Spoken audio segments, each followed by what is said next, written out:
Retour 40 ans en arrière dans cette vidéo pour parler d'une invention, le micro-ordinateur. Et savez-vous que le tout premier micro-ordinateur est une invention française? Quelque part en région parisienne, dans une cave, François Gernel et ses collaborateurs vont fabriquer un véritable ordinateur. Il s'appelle le Micral N. Il sort en 1973. C'est le tout premier micro-ordinateur. On peut le voir aujourd'hui encore à Paris au musée des Arts et Métiers. Un an plus tard, des Américains s'inspirent du Micral et fabriquent à leur tour un micro-ordinateur, c'est l'Altaïr. Ensuite, il y aura plein d'autres ordinateurs qui arriveront sur le marché, et notamment ceux d'Apple à partir de 1976. C'est donc bien le français François Gernel qui a inventé le tout premier micro-ordinateur de l'histoire de l'informatique.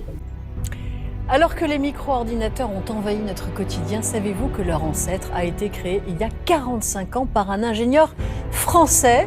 L'un d'eux sera vendu aux enchères demain près de Tours. Sophie Guillaumin et Antoine Laroche ont retrouvé l'inventeur. Dans son discret appartement de la banlieue parisienne, il mène l'existence paisible d'un retraité de 72 ans.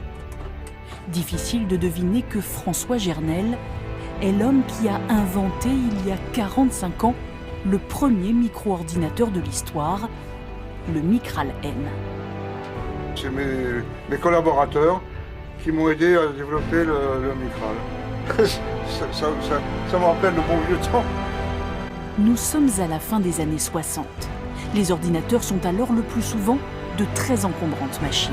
L'ordinateur, c'est bien cet ensemble de meubles. Ils sont en effet reliés entre eux électriquement et cet ensemble constitue l'ordinateur. Le coup de génie de François Gernel, utilisé pour la première fois un microprocesseur. Moins encombrant, moins lourd, plus maniable, plus fiable, le Micral qui voit le jour en avril 73 n'a encore ni clavier ni écran. Très vite, il donne des idées aux constructeurs américains. Ils ont vu qu'il y avait cette petite équipe de Français qui avait réussi à développer un ordinateur autour d'Intel 8008 et 1 ou 2 ans après, ils s'y sont mis à leur tour. Je dirais que c'est François Gernel et son équipe qui, avec le Micral, ont vraiment lancé la révolution informatique.